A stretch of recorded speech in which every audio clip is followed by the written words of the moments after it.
Actually eat it You on know it. camera. Yeah, I that's did. true. But I wanted you to Thank feel. you. And we have Thank you. flowers. Oh my goodness, Very it's nice. beautiful. Thank you very much. Beautiful. And just for you guys, over on the table, I was seduced by the AJ Halloween candy display as I passed through. So we have Snickers and Reese's peanut butter cups, I'm going for that. carefully wrapped in case you would like one. Now I'm a little bit inaccurate because Marcia's book published last week, but tonight is actually Bob's Launch. publication day, Yeah, which is very really exciting. exciting. Yeah. And to make it even more exciting, both their editor and their publicist have come down here from Seattle to join the party. So I want to thank them for coming. Oh, there you are. And we didn't give you a chair. Did you like chairs? You want to be lurking. Okay. All right. So it's wonderful to have you here. And actually, I have to tell you, it's fairly rare to have people from the publishing company come on tour with authors. So it's marvelous. Mostly we just know them by email and so forth. So I think very they're a little worried about what we might do. Because we're both together. You think this is a police action? I think it could be. It certainly could be. All right. So, Robert, I saw you in June when you were here with the Arizona Bar. You were the keynote speaker at the convention in Tucson and did a brilliant job. Thank you. And that was for your fourth Tracy Crosswhite book. That was, Or was it the fifth one and this is the sixth? I've lost count. This is the fifth. This is the fifth. So Yeah, that close was home. That was the fourth, the Trap Girl. right. But when we first got to know each other, you were writing a different series with an attorney named David Sloan. So has he kind of gone with the wind? Well, interesting that you should say that. The short of a long story is I got a call from a guy who said, I have a great idea for a book for you. If I had a quarter for every time somebody called, you probably did the same thing, I'd be rich. But he kind of checked out. I mean, I looked him up on Facebook, and he lives in Bellevue, and where I live, and so he kind of checked out and everything. And I thought, well, this is great. I'll go meet him. And obviously, I'd never met him before, and you know, I'm kind of a dummy. So about a half hour before I'm supposed to meet him, I thought, well, maybe I ought to look this guy up on Google and really find out who he is. So I looked him up, and I won't say his name yet because I don't know if he wants me to publicize it or not. But his name was Joe Smith. Well, there was another name right below which said like B. Joe Smith, and the B. Joe Smith was the only CIA agent to ever be acquitted of espionage. And I thought, well, kind of a coincidence. So I met him for coffee. And he was already there, and he said, "Oh, hi, how are you?" And I said, "Let me get my tea." And I got my tea, and I came back out, and I said, he started talking. I said, "Well, wait a minute, let me ask you a question first." I said, "There's a guy in, Beats who was committed about espionage." He said, "That's me."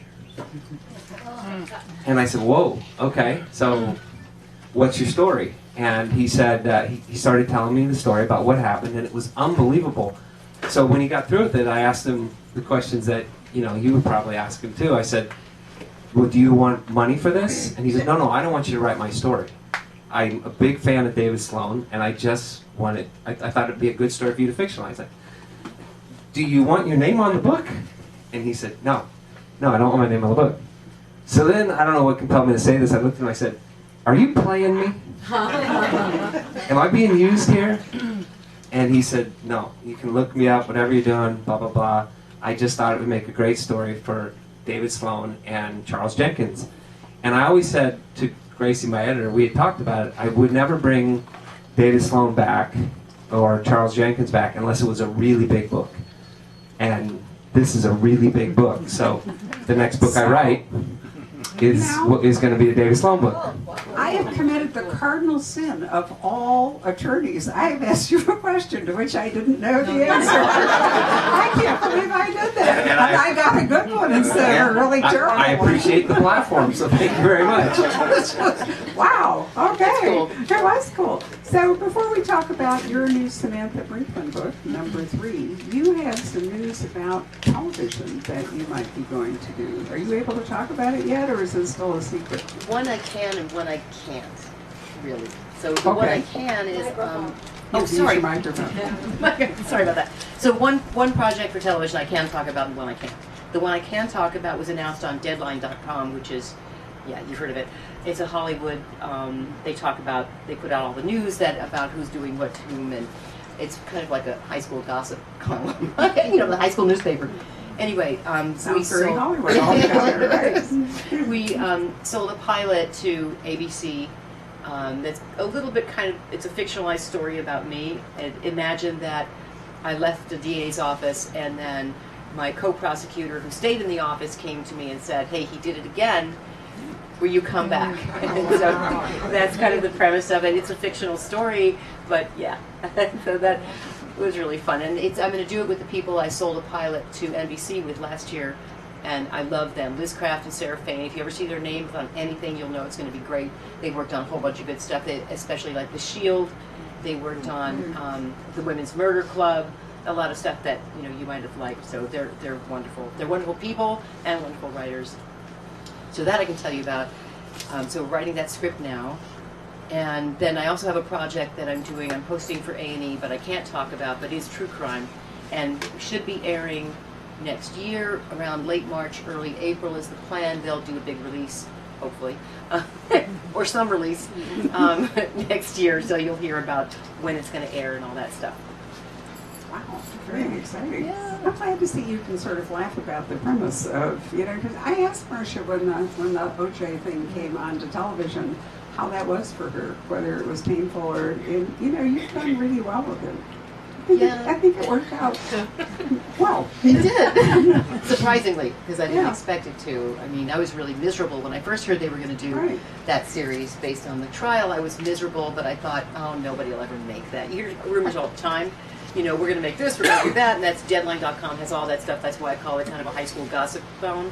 But, so that's what I thought. They're never going to do it. And then I heard they were really going to do it. I heard it was Ryan Murphy. Okay, they're really going to do it. Ryan Murphy's huge. And then I thought, yeah, but no one will watch it. What I love is you actually went to the Emmys with Sarah you. Paulson, with me. Not very few people get to actually double date with themselves. This is really very cool. It was weird, and we find that we would do things. There were little quirks that we both had that were very similar, just naturally, which was really weird, and a lot of things that we had in common that we had no idea we had in common. But meeting her was like one of these high points of my life, because I'd never been interested in meeting actors, not interested in celebrity, never cared about it at all. But she wrote the most wonderful email by the time they were just about done shooting and said, let's have dinner. And it was such a great, funny, smart email. I thought, I've got to meet her. She's special. And she was. And we basically closed down the restaurant. We laughed all night, had the best time. She's an awesome person. I mean, awesome. We got to be friends after that. And so I wound up going to the Emmys in support. And I mean, I got to say, I never wanted to go to the Emmys. It wasn't like, oh, a dream. It wasn't a dream. And let me tell you something, it's hot and it's really miserable, and you sit in these little seats that are like high school auditorium seats, It's not really, and it's tense. I mean, here's my friend, is she going to win? Is she not going to win? It's, what I mean? I was scared for her, and so it worked out well, but she won. Can I tell you a funny story about that? So my kids are 21 and 18. They weren't alive back in the day, so this documentary comes on, and we're all sitting there watching it, and Marcia comes on, and I said, I know her. And both my kids go, no, you don't. Okay.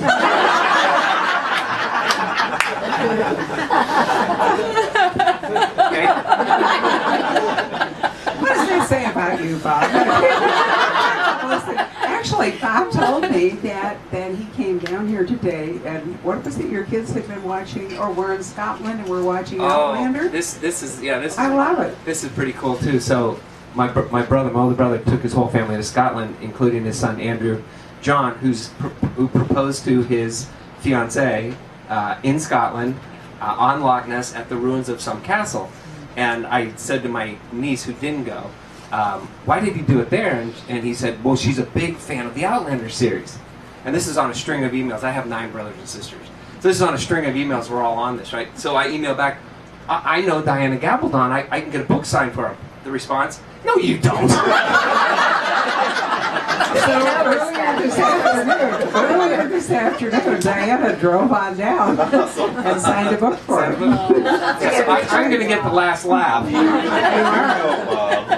Right. I still haven't found out whether she signed the rest of our stock or not, so I'll have to check on that. Diana and I are neighbors, so usually I can keep up with her, but there we are. Anyway, why don't we talk about your books? Because that's sort of why we got together here today, aside from dinner to come and all that other fun stuff.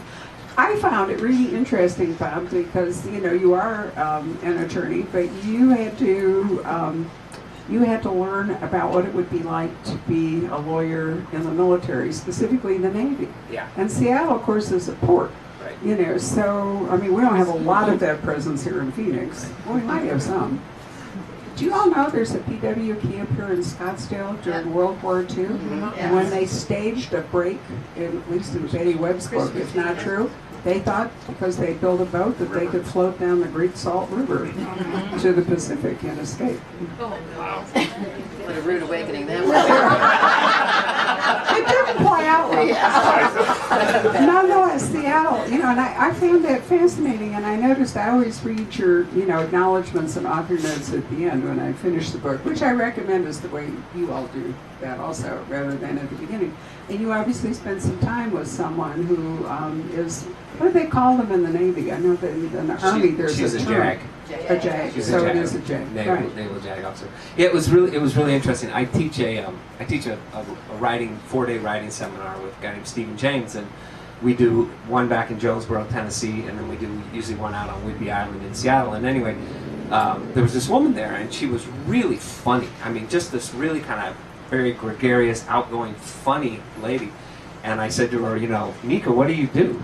And she said, well, I'm a JAG lawyer for right out here. I said, what, really? And so I just got to know her, and we started talking about it. And it's really fascinating. She said, come on out, and come on out onto the base. And you go out on the base, and there's certain things that you notice. Like I pull up and I said, I'm here to see Mika, and the guy said, well, pull over there. So I pull over there, and I'm waiting, and then they come out and they're going through all your credentials, and then you go onto the space, and everyone looks the same.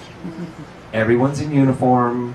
Everybody's got the same haircut. I mean, everybody looks the same. It's really kind of almost eerie for someone that's never really had a lot of experience with it.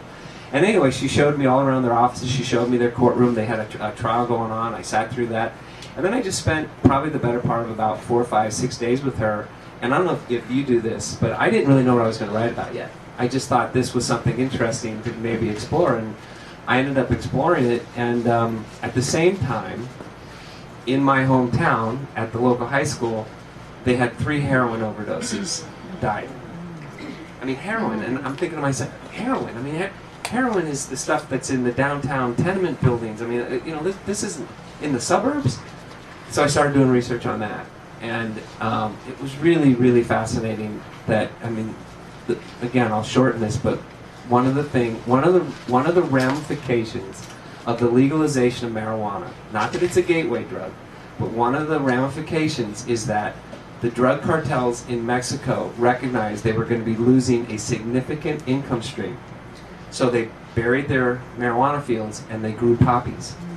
And they can now flood the U.S. market with something called black tar, which kids can buy for $9. Little thing of black tar. And so you have all these people getting addicted. At the same time is when the United States government finally started to crack down on opioid use.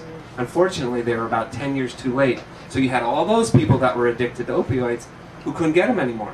They were too expensive, they couldn't get them. Where are they going to turn? Heroin.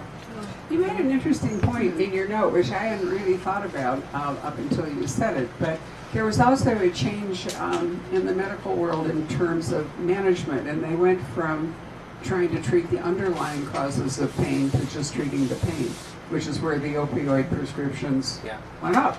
Do you remember there were a bunch of people, there was a lab that sent out some kind of injectable, and whatever it was, that was contaminated, and all kinds of people at clinics, especially in Kentucky and so forth. Remember, they all got encephalitis from injections, and I thought, wow. And it turned out that this was like a regular thing, that these people would go into their local pain clinic every 2 or 3 weeks, and they would have a shot. And when this contaminated serum, whatever, or drug, went out, they all got encephalitis. It was a terrible thing. It was not that long ago. Well, and but that shocked me to think that, because there was like a mother and daughter, it was like going out to tea, except they went to the pain clinic to get shots, and I thought, wow. Well, and if you believe the government, which is becoming more and more questionable nowadays, that was one of the things that they said is it was big pharma who was putting out a lot of the products. It was them pushing doctors to prescribe these opioids, and then you had a lot of doctors that were doing it. So there was a lot of blame to go around.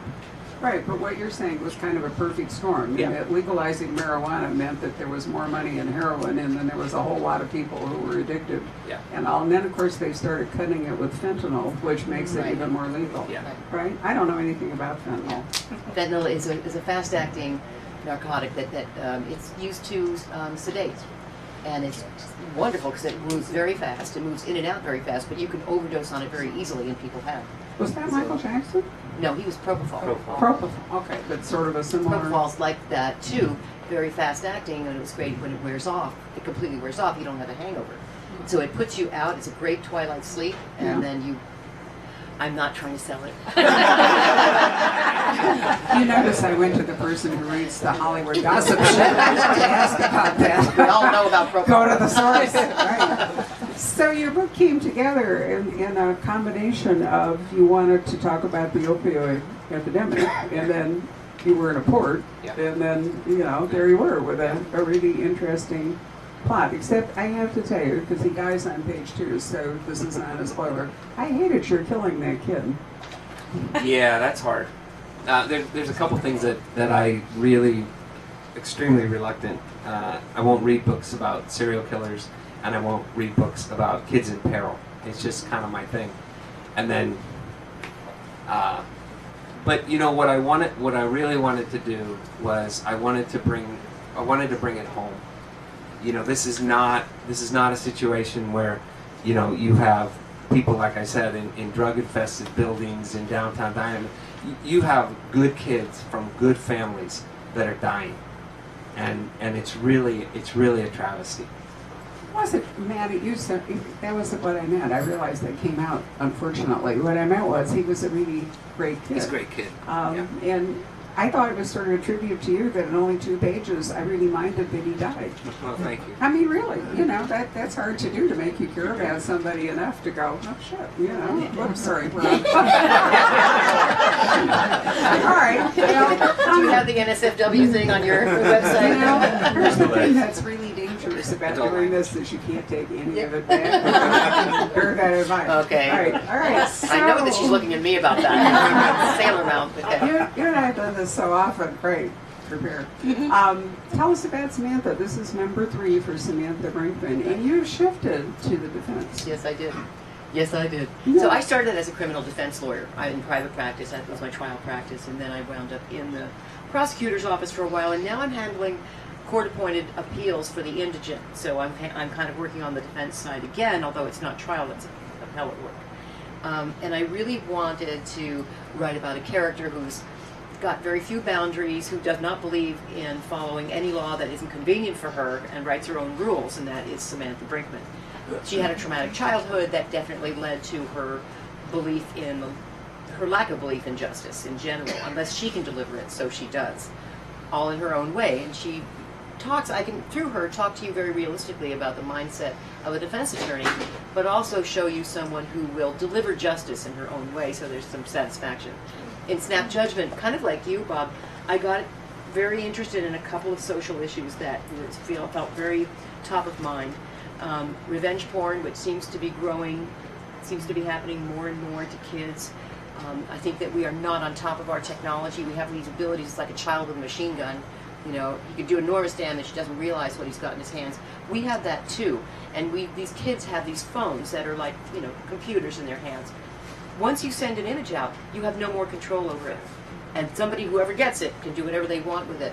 And it feels to me like, number one, technology should catch up with that, so we can control what happens to things but we haven't yet.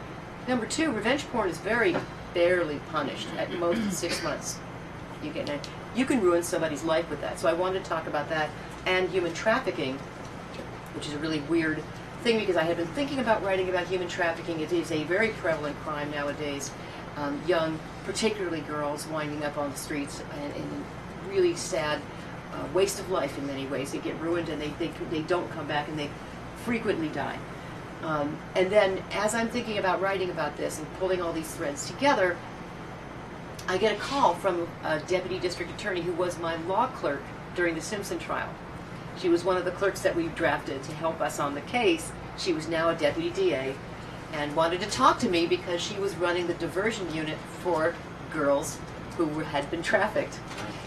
Because in California now, a relatively new law states that a juvenile cannot be prosecuted for prostitution on the theory that a child who is soliciting for sex is not doing it voluntarily. Is doing it because they're forced to, which 99%, well, I would say 100% of the time, they really aren't doing it because they want to. They're forced to for a variety of reasons. So in California, they can't be convicted. What they can be is diverted. And they put them in rehab programs. So I got to sit down with her, talk at length with her, and then talk to the woman who runs a rehab center for these girls. And then put together the story in which, so the revenge porn story centers on Alicia Hutchins, the daughter of a civil litigator who's very successful, a lot of money. He's run into Samantha a number of times. His daughter winds up going to USC. She's been kind of led a sheltered life. She meets a very handsome, sexy guy who seems like all that. He seems entirely devoted to her. She's entranced by him. Her girlfriend, her friends tell her, you know what? He's a little weird. Be careful. She doesn't listen. They wind up in an abusive relationship, and finally she has to break up with him. And when she does, the photographs that he got her to send wind up on the internet with an invitation to rape her and fulfill her fantasy. She does get attacked. Her life goes down the drain. She is destroyed. That's how she feels. And winds up dead. Her throat slashed. That's her story. And then Samantha, then a few days later, everybody, sorry, backing up. I get ahead of myself. I do this when I write too, just so you know. I didn't say, okay, wait, let me go. So her boyfriend, her ex-boyfriend, is of course the main suspect in her death. But then 4 days later, he winds up dead. And then the suspect for his death is Alicia's father. Because who else would kill the boy other than the father of the girl that he supposedly murdered? So Samantha winds up representing the father, and you get to see that dynamic.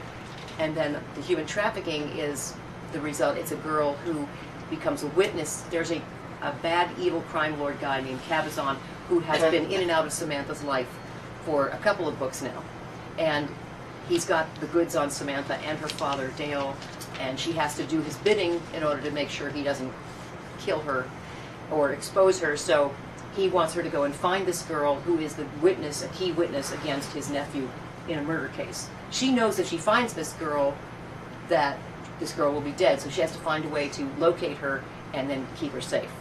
And I deliver the human trafficking aspect through that story and weave them together. Did you really do it like that? Just like that. Just like that. It's really weird. I couldn't even type. A whole new vision of Marcia get out doing this kind of thing. It's a very powerful story. Now tell me, because you were a prosecutor for so long, are the rules tougher on prosecutors than they are in the defense? Can the defense wing it?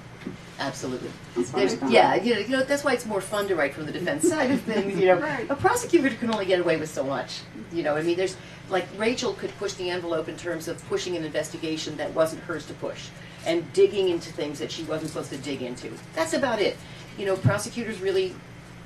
Yes, there are the stray, weird, rogue ones that occasionally do bad things, but really 99% of them are very Dudley Do-Right. You know, they really believe in the job that they do, and they want to deliver justice. And so I'm not going to push the envelope in a weird way and write about a rogue prosecutor who does the wrong thing, because that's just not real. But a defense attorney doesn't have those constraints and can certainly fight with the police more, get into more scrappy things, and do shadier things and get away with it because theoretically no one knows. And hire investigators. Yeah, she has one. She has an investigator who happens to be a hacker. Very useful. Yeah. Actually, I can't remember who, but there are a couple of mystery or crime fiction characters who are investigators for attorneys rather than attorneys themselves, and they can do I see some attorneys nodding over there. Hi guys, nice to see you. Sorry, I just Was, woke up. was Elvis Cole a PI? Yeah. Robert Yes, Grace? Elvis was the PI, and Joe had his back. Yeah. And a possibility, of course, would have been to write a private eye, but you know, I think that the kind of defense attorney you've created in Samantha is much more fun. Well, and Well, she not is kind more of a fun, private more eye fun too. for Yeah. you. Yeah, Yeah. more fun for me. Yeah. And she does go out and investigate a lot, so She does. she's the Great. best of both. And Grisham did it with the rogue lawyer. Yeah. It's a defense attorney Yeah. breaking the rules. So, why are you writing about Tracy, a policewoman, instead of a lawyer right now? Because David was an actual attorney, if I remember correctly. David kind of died a slow death. It's a long, He's long. about to be Lazarus, though. Yeah, You just told let's us. go Yeah. back. That's kind of a long, convoluted story, and I ended up kicking some publishers I don't want to kick. But it was kind of time to move on. I mean, I had a long conversation with my agent, and she said, I think you can write, and I think you should come up with a new character. And so I was going through my old books, and I was going through Murder One, which is one of the David Sloan books, the fourth. And I came up with these two Seattle police officers in the book, Kensington Rowe and Tracy Crosswhite. So I got on the phone with my agent, and I said, wow, I mean, Kensington Rowe is really interesting. He's an ex-football player who's become a cop. He's got a degenerative hip. He's going to have his hip replaced. This is the guy. And she said, what about Tracy Crosswhite? And I said, I don't know. I never really thought about it. And she said, well, she's a former chemistry teacher. Why was she a chemistry teacher? Why did she become a cop? And I said, I don't know. It was like, well, maybe you ought to figure it out. And so, I did, and she just kind of came alive. In the process of doing research, I mean, it's weird the way things happen. I've said this before, and I know it sounds really woo-woo, and I'm not going to apologize for it anymore, because years ago I was in Surrey sitting next to Diana Gabaldon, and somebody said to her, can you explain how the magic happens? And Diana was sitting there, and because she's such a lovely lady, and she said, well, I like to eat at night, and my husband and I, we go out for fast food, and when we get back, he goes into his office, and I go into mine, and I close the door, and I light a candle, and I wait until the characters start to speak to me. And I remember sitting on the panel, this is 15 years ago, going, what? And now I think about it all the time because it's so true. I mean, people will ask me all the time, where did this character come from? How did you come up with that idea? I mean, and I look at them and I say, I don't know. I mean, sometimes I'll get done with a day and I don't even remember what I wrote. So, Tracy just kind of came alive, and the characters around her sort of came alive. I went and spent a lot of time with the first female homicide detective in Seattle. I spent several nights with her. She was working the night shift, so she wasn't that busy. Now you can't do that anymore. They don't let you do that anymore in Seattle. But I got to spend about 3 or 4 nights with her, and all these characters would come in and start talking to her. And I'd say, that's a character for the book. That's a character for the book. And the whole thing just kind of came alive. Good. I actually asked that very poorly because I didn't mean that you had to defend dropping David No. Sloan. My real purport of my question was you could have written about another lawyer, and so why did you choose? I'm and just now very you've told defensive us. tonight. Well, I'm not being a very skilled interrogator. Well, I need to go to interrogator school. Sorry. I mean, to be perfectly blunt, what do you think is the number one selling books that are out there? Anybody? Erotica. My understanding, it's erotica. Yeah. And like the second or third is murder mysteries, and a lot of those murder mysteries are police, procedurals. And I wasn't even thinking about that at the time, but it was kind of fortuitous because, here I met this woman who was 5'10", blonde, blue-eyed, and would kick the crap out of you. And I just thought, this is a great character. And she came alive. She's a real person in Seattle, and she came alive. And it was really weird that I had written in a book before I ever met her, and my character in the book was 5'10", blonde, and blue-eyed. And then I go and I meet this woman to ride with her and stuff, and she's the character in the book. It was What are you fascinating. actually burning in that candle? Yeah, no, I don't know. But that's what I mean. There's weird stuff that happens, and that woo-woo that Diana talked about. It's kind of out there. And you know, I always tell people, they'll say to me, well, what do you think is the difference between the Tracy Crosswhite books and the David Sloan books? I mean, why do the Tracy Crosswhite books sell so well and yada yada? And I say, you know, I learned it, and I think every writer learns this at some point, to stop writing with your head and to start writing with your heart. And I think when you can kind of let go and start writing with your heart, people who read the books, they begin to feel that, and they begin to get attached to the characters, because the characters start to become very real to them. Their world becomes very real to them. The people around them become very real to them, and they become somebody that readers care about and readers want to see do well. And I think, quite honestly, I think I'm just a better writer now than I was when I was writing the David Sloan books. Want to address that yourself? Do you write from the heart? You know, I think, yeah, in a way, I think Yeah. you do. You always have to. You write from your passion. So every time I pick a story, I certainly pick whatever I'm most interested in the moment. I want to write about this. It's always like that. And Samantha came to me. It was the weirdest thing. Talk about woo-woo. I mean, I don't believe in woo-woo, but maybe I should. Maybe I'll reconsider. I was like wanting to write a standalone. Yeah. That's what I really wanted to do. I was done with Rachel Knight. I've been there, done that. Enough with the prosecutor already. I've been one, writing about one. I need to do something else with my life. So I wanted to write a standalone. I wanted to write about a non-lawyer. So I did take a couple of cracks at it. And I wrote about, from the point of view of a juror. I wrote from the point of view of a victim. You know what I mean? I just kind of did that. Nothing really hit. Didn't get there. And I was really tired, and I had to, you know, it was time to get a book in print, get it going, and it was I was on the way back from a trip or something, and I remember leaning against the door of the car at a stoplight and going, Samantha. I mean, she was just there. There she was, and she was like, "What about me?" And it was really just like that. I can audition. No, I think that's wonderful. It was pretty cool in my stupor. I was very tired. so it's sort of woo-woo too. A little And bit. it sounded like A little without bit. candles. Yeah, without candles. We had a very interesting discussion with Tess Gerritsen yesterday, and she was talking about the inspiration for her new book that she was here to, I'll keep a secret. It came to her when she was in Italy, and she had a surfeit of looking at Italian Christian art and realized that it was full of people who had died saints, really terrible deaths.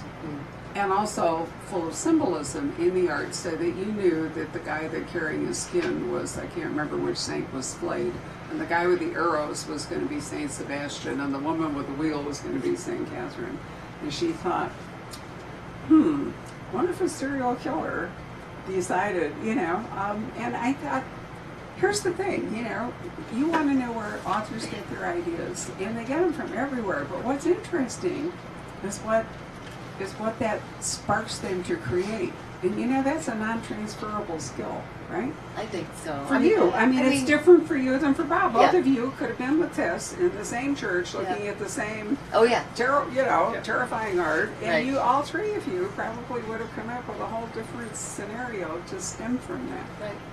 You know, it's your subconscious with external stimulation, right? Yeah, I think Diana's. You know, I look back on it now, like I said, and I think she's right. I think it has a lot to do with how we were brought up, your upbringing. You know, I have a book coming out next April, which is more contemporary fiction. It's not a murder mystery, and it's about this young kid who's got ocular albinism, which means he has red eyes, and he's bullied in Catholic school. They call him the Devil Boy.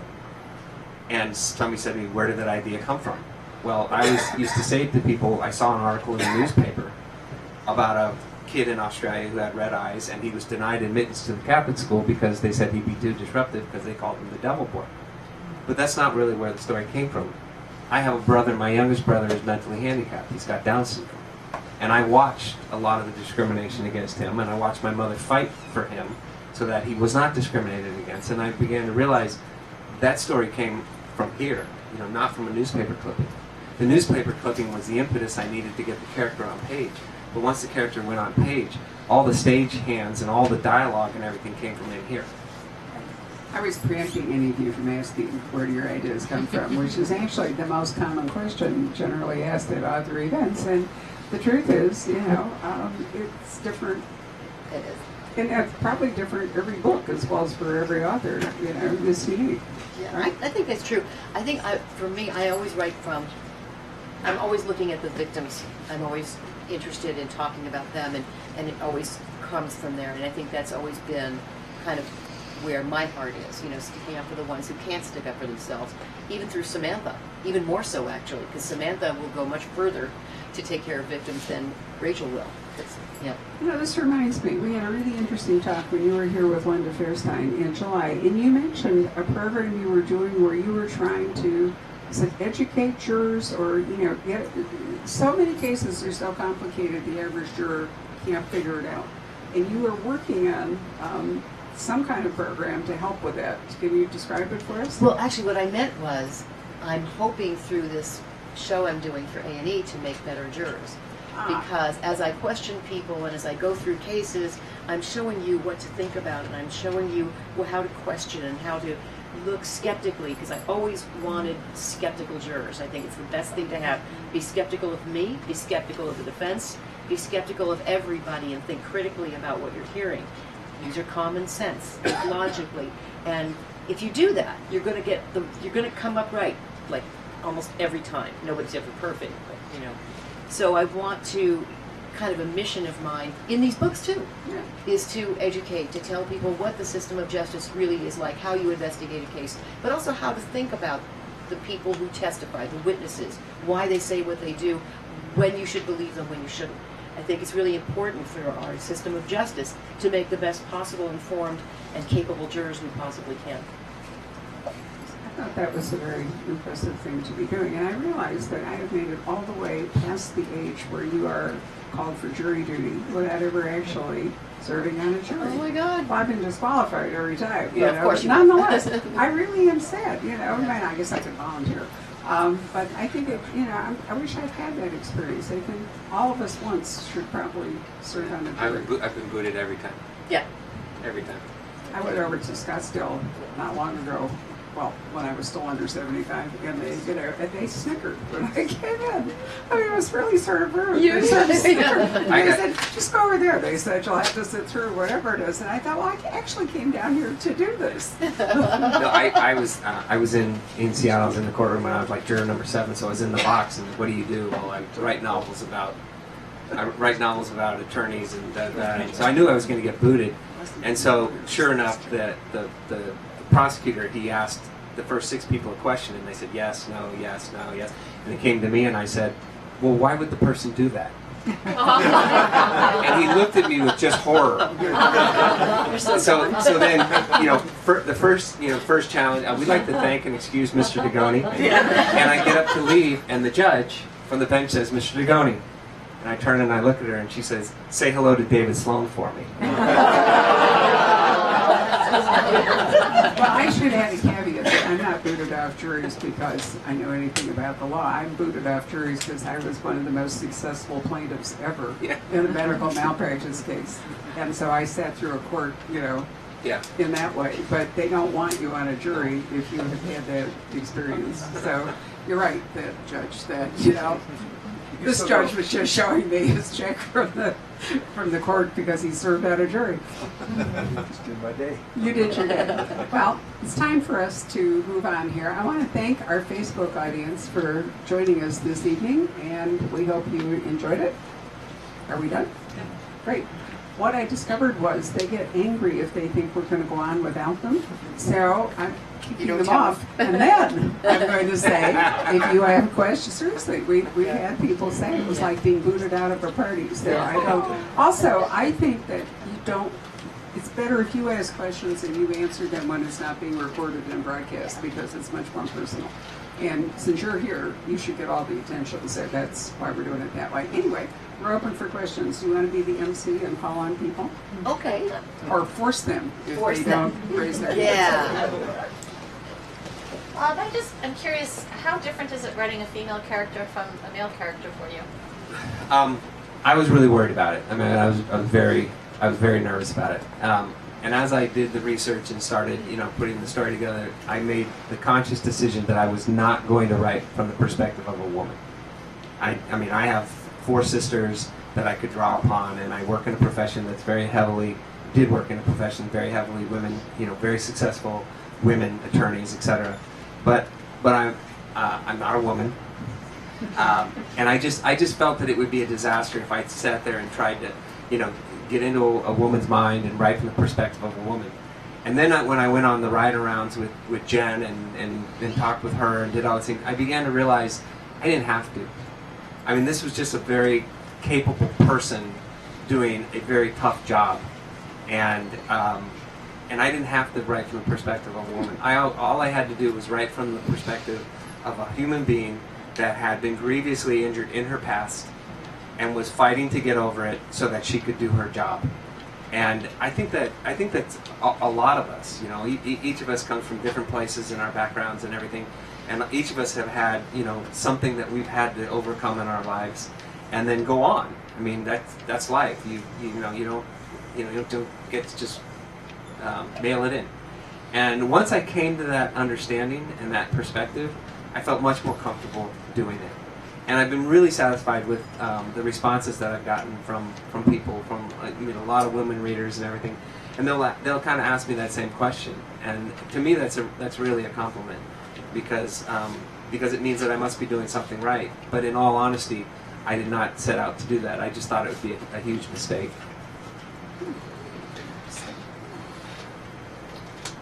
Yes. You mentioned earlier that you're no longer allowed to ride around with people like the JAG anymore. Is there a law of some sort that doesn't allow riders to? Yeah, they brought in a new chief of police, and she just sort of said no more. They're not going to allow it, and so I can't even go in and into the office anymore and sit with Jen at her computer and everything. But the neat thing is, what I got to find out was all the hangouts. Where do all the cops hang out? So Jen will be on night shift, and I'll say, "Hey Jen, can you help me with this stuff?" She'll say, "Yeah, I'm actually I'm on night shift. So you want to meet me at Sean's All American Cafe." And you go in there, and that's where all the cops go. So that's in my next book. That it opens, and they're in there, and they're talking, and they're going through this whole thing, and that's all real. So it kind of opens up a whole nother perspective for me. Kind of better too, because they let their hair down. Everybody has a drink. Yeah. They tell stories. That's what you want anyway. So it worked out fine, I think. Yeah, fun. Which is really a throwback to the way it used to be. Probably. Yeah. I mean, throwback. I don't think they ever stopped. From what I know, in the course of doing this A&E show, we did a case in which a detective that I knew from the job, as a prosecutor, and I had to interview him at length, and we decided we would end the interview at the Pacific Dining Car, which is a great place in Los Angeles, about 100 years old. It is a dining car that they expanded, and it's the only place in Los Angeles that you can get a full steak dinner 24 hours a day. And they make the best Bloody Marys, so if you ever find yourself... I'm just saying. So, of course, I had to have a Bloody Mary with him, and then, of course, we're, talking, and we're drinking, and we're doing exactly what we used to do. I don't think they ever stopped, and from what he tells me anyway. The only thing that has changed is that everybody kind of gave up on the martini lunch because nobody can handle it anymore. I would just fall asleep, but... No, they're still there drinking and telling lies. And you do learn interesting things. Like, we came out of a restaurant one time, and there was a homeless man out there, and he came up and said, "Do you have any money? Do you have any money?" And he came to me, and I had half a sandwich left. And I said, "Are you hungry? I have half a sandwich." And both the cops looked at me like, seriously? And sure enough, this guy goes, "Well, what kind of sandwich is it?" Turkey? No, I don't think so. And they both looked at me and they just started laughing at me going, "He doesn't want a sandwich, he wants money so he can go buy drugs or alcohol, you idiot."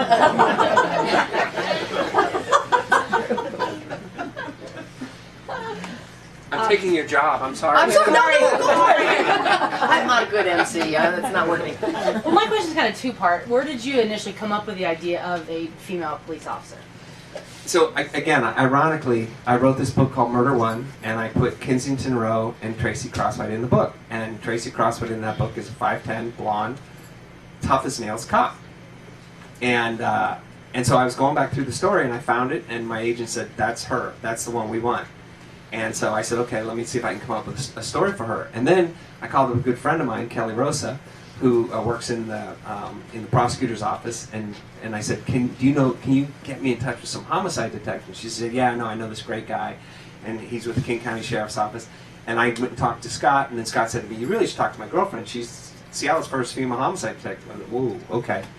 And I went to meet her, and I watched this woman, and she's 5'10", blonde, blue-eyed, And I said to her one time, I said, I had this friend of mine. He told me about this woman cop down in Redwood City, where this guy had just come out of prison, just ripped, like crazy from the steroids and the weightlifting.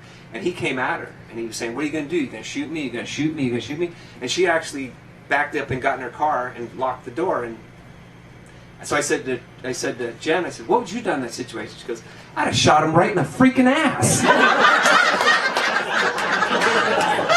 And I was like, "Okay." An armed response. Well, the question didn't beg the answer. What are you going to do? Okay.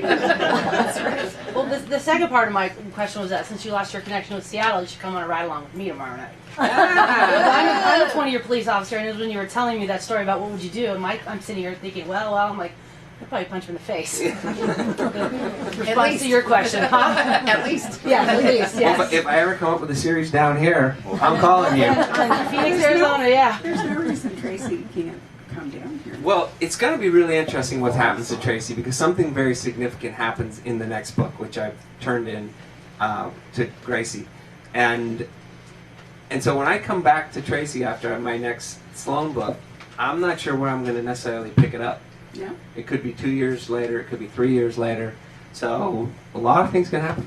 Absolutely. That's one of the things I do. Very You nice probably invitation. do this too. Is I go to lunch with my editor, and we just sit there and come back with ideas. Well, what about this? What about that? What about this? What if I did that? What if I did that?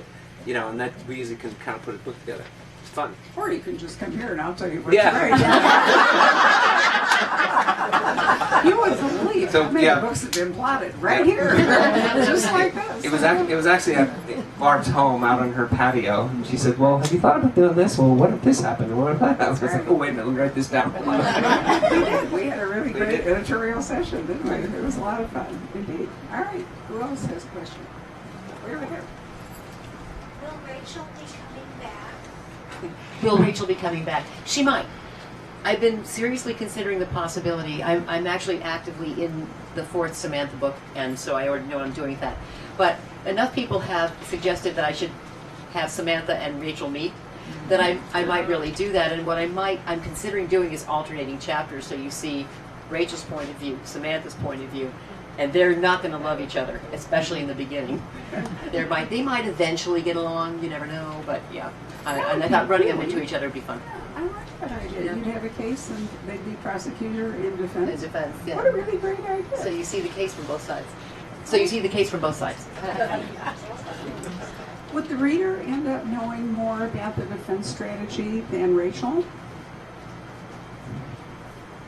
Yeah, probably so. Because I can't have Rachel know exactly what Samantha's going to do. There have to be some surprises. Right. So that's going to be tricky. Now that you mention it. Yeah, it would be. And the reason I asked you that is that I read a book, it's a lead title for one of the New York publishers, and they're bringing the author here from Australia. And I got to the end, and there's something that happens in the book, and it has driven the narrator, the lead character, all the way through the book.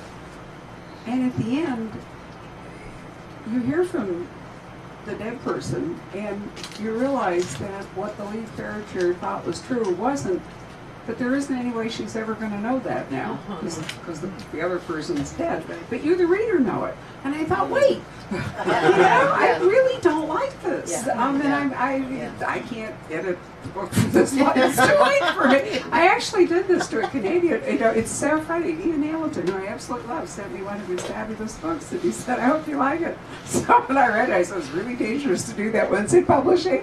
January, he said. I said, "Well, in that case." And he actually went back, and you know, there was no satisfactory resolution. And I said, one person has to pay for this. Just and probably I say it would be the rogue CIA agent.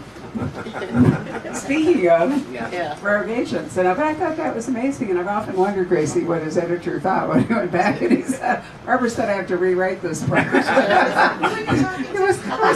It was already in an arc, you know, but unfortunately it hadn't gone to press. But I mean, really, you know, from a reader's perspective, you're the author, so you know it's different. But as a reader, sometimes. Yeah, but we are readers too. Well, that's true. And I sympathize. I mean, I know that when I get to the end of a book and there isn't a satisfaction in the ending, I'm pissed. I'm not coming back to that author. That doesn't mean you can't leave certain things. You know, there can be trailing relationship issues that are going to ongo as you know that you're reading a series. You're reading a series. They live lives. If they live lives, then things are going to be happening. You can't button everything up. But the major story should be buttoned up in a way that is satisfying because, I mean, I just wouldn't write what I don't want to read. You know? Yeah. Yeah, well, I will say, in defense of the Australian author, that the narrator was so alive for me that it broke my heart that she wouldn't learn the real truth of what had happened to this other character. I mean, I felt like she was cheated, not me, because I knew it, right? Because I just read it. Right. But I felt terrible for her. I mean, that's the seductive power of fiction. You don't find that these people are so real when you're reading it. You know, you care a lot about what happens to them. That's the best part is when people write. You know, they really are worried.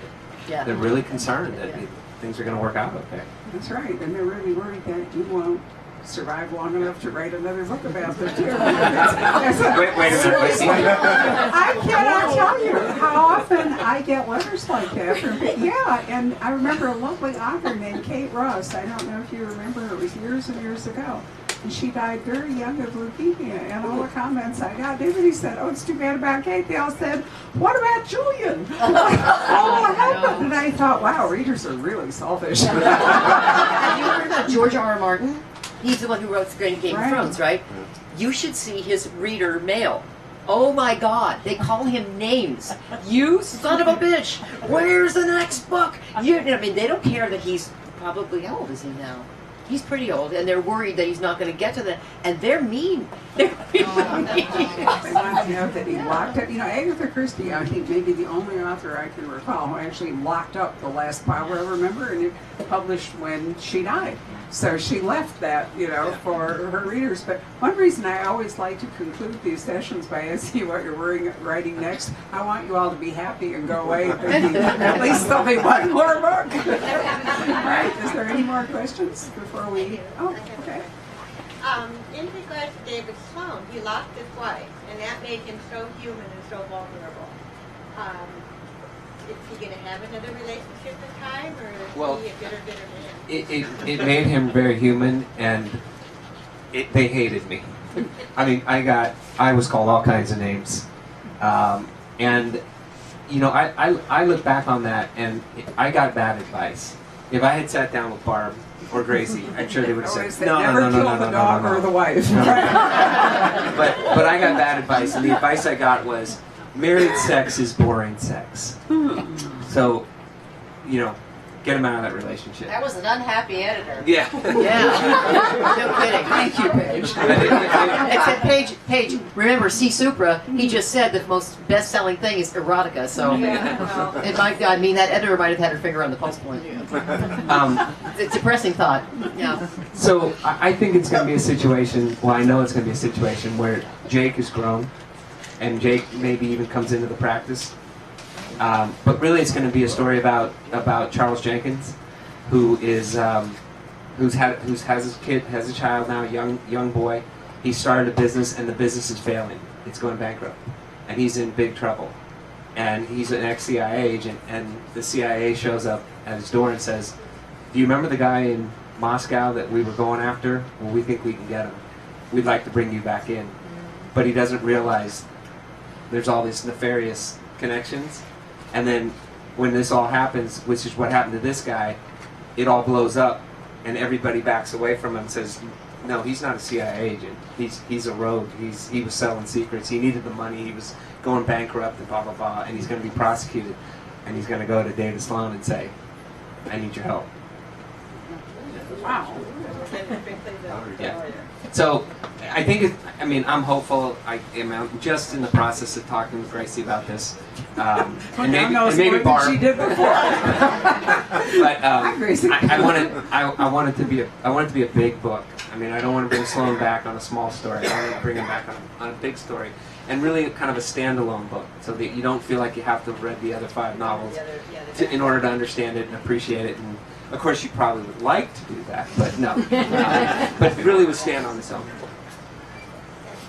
Wow. Well, we could probably wrap this up. Could I just say, as an editor, not speaking for Gracie, but for me, that I think sometimes we have to go with our heart too, and say to authors, write what you most care about, rather than what you think might be the most successful thing that you could do next. Because, Yeah. you're right. You do have to make it come from the heart in order for everybody to feel that. 100%. Yeah. That's 100% true. You cannot worry about what's going to sell or chase a trend or anything.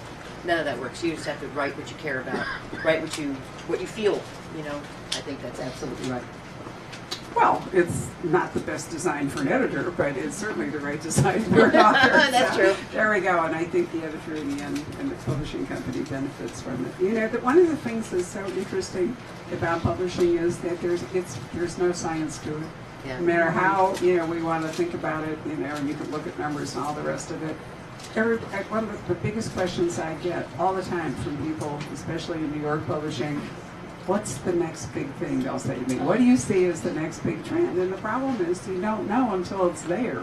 Right. You can't you predict it. So again, you want to encourage authors to write what they love, because you don't know which of those is going to turn out to be that next big thing. Absolutely. I know. It's great. I hope you'll all thank our authors for coming tonight.